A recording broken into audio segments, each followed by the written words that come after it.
Good morning, my fellow reptiles. I wanted to make this video before I leave this morning because I'm going shopping with a girl. I haven't went shopping for a very long time for new clothes, and I'm taking a girl along with me to help me shop because I am not someone who is into fashion or knows what's stylish. However, I want to talk about this because it is a growing issue in the news. If you haven't heard about it, it's been on every news station, every news article, regarding the three girls from, I believe it was, I'm looking at it here, three girls from Cleveland that were captured over 10 years ago. They were kidnapped, and then they escaped, literally 10 years later. One of the women were in the house, she escaped, she was trying to get out of the house, a stranger saw that she was trying to get out of the house and broke down the door, and they found and rescued, and these three girls had been kidnapped 10 years ago by this store owner who was sexually abusing them. I'm not going to go into all the specifics of the story because there's a point about religion in this, and actually this video is about religion and God and the morality and evil. Something about this story, links down below if you don't know what the story's about. You can find all the information. I'm not going to repeat stuff. But I want to talk about this is because I see it as a growing issue, and I was reading comments on CNN, Fox News, all these, stupid news websites. I was reading comments by people about this story.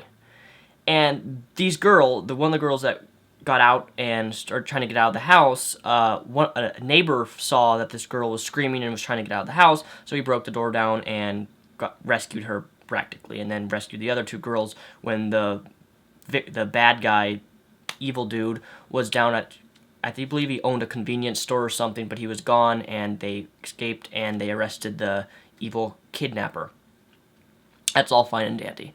But the comment section, and there's certain news articles, even Christian articles I've been reading, are talking about this story by saying, you know what, thank God that these girls were saved. Thank God. I was praying 10 years ago, I was praying that God would save these young girls. Thank God. Thank God they're saved. Thank you, God. Thank you, God. Now, I don't know how many people remember, but I made a video titled Stop Crediting Jesus about a month and a half, about 2 months ago, where I talked about a case of someone who had medical surgery, and the doctors saved the person's life, and then when the person was saved, the people who had their son or whatever saved, they thanked God and said that it was God who saved him, when in actuality, it was the doctor who had years and years of experience that saved his life. Where people attribute things to Jesus or God just because something happened where someone was saved, and they don't give the credit to the actual person who did the job. This is this exact same scenario. But the reason I'm bringing this up is because not only did they thank God, which I realize thanking God can be used as comfort, but I don't fucking care. I really do not fucking care if you use prayer for comfort. The point is, if you're driving down the street and you see a car wreck, and if you rather just put your hand out and say, I'm going to pray for this person and hope that they're safe. One might be suffering right around you, or if you've ever seen an accident along the road, and just lay out your hand. Or just you're going by, just pray for those individuals. Amen. You don't know who they are, but God does. You don't have to know their names, you don't have to know the circumstances, and you don't know how many times that your prayer has touched individuals. And keep on driving, then fuck you, you're an asshole. Flat out, you're an asshole. The reason I say that is because there's no evidence that prayer actually works. Yes, it may comfort people in times of pain, I'm not against that, but there's no evidence any place that prayer actually does anything. And the reason I'm bringing this up, I keep saying bringing it up, but God and evil. When people ask me, Daniel, why did you leave religion? I have a lot of little reasons and big reasons why I left the church. My number one reason I left the church, for those of you who don't know, I talked about this over 2 years ago. I was sexually assaulted by someone within the church, which really put a cover on top of my head, and I have a lot of disdain. I admit, I have a lot of disdain. I despise the church. I really have no desire to go to church. I don't want to ever attend a church again. Just because of some of the stuff that I went through personally in my church, and it changed me dramatically to the point where I almost committed suicide, and a bunch of other shit that I'm not going to get into because I've talked about it before. When people ask me, Daniel, why did you leave the church? Why did you leave Christianity?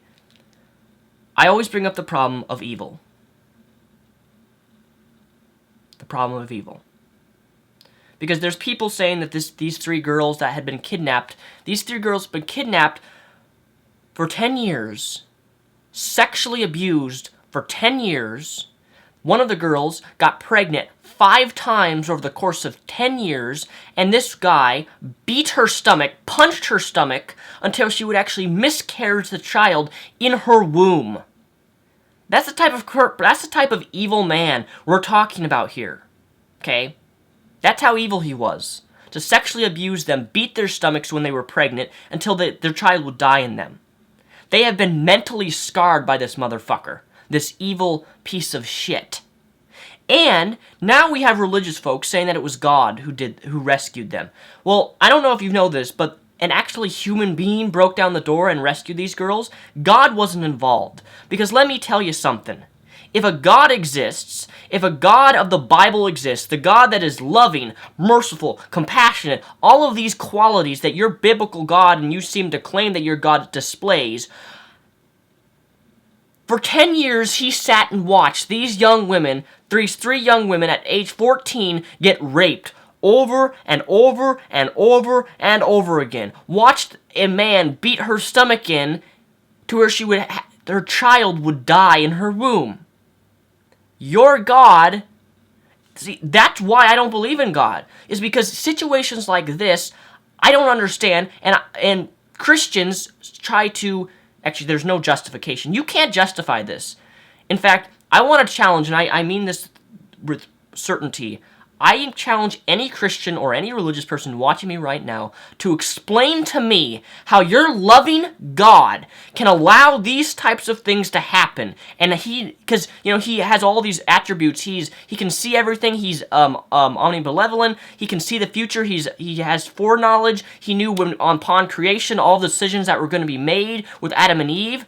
Without using the Bible, I challenge you, the Christian, without using the Bible, to explain to me how a loving, merciful God can allow an action and allow something like this without intervening. Because let me tell you the difference between me and your biblical God.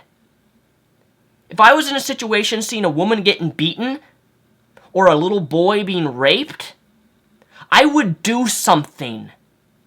I would step in. Whether my life would be at risk from doing that or not, I would step in. That's the difference between me and your God. He doesn't step in. He doesn't intervene. There's no evidence for the supernatural, and if there is, I would love to hear what an argument to prove that supernatural things exist. The problem of evil, folks, it's the problem of evil. That's what got me to the point in my life where I said, I can't be this. I can't be a Christian anymore. I can't defend Christianity and defend these terrible actions because Adam and Eve supposedly made the choice to eat a fruit, which then put all of us automatically with evil intentions, and we're corrupted and we can never do any good. I mean, just look in the Bible, for God's sake. He does genocide. He does the flood. He kills thousands of people all the time in the Bible. So I see if a God does exist, he's an asshole, and he looks at these types of situations and say, well, I killed thousands of people in the Bible. I commanded genocide, and it's perfectly fine. I'm not going to step in because I have the power, but I'm not going to because I'm an evil God. I honestly believe that. If God exists, he's an evil one. It certainly isn't the God of the Bible. So you want to know why I left Christianity? You want to know why I don't like the church? You want to know why I have a problem of evil? This story is a perfect example for why I'm an atheist. You have your answer, and I hope and I challenge any Christian to give me an answer, and I'm willing to listen. I promise you that. I have an open mind regarding this. I'm willing to listen for your argument for why God allows this instance, or many instances in life, and doesn't step in, doesn't do anything, and how he allows stuff like this, much less explain the problem of evil to me.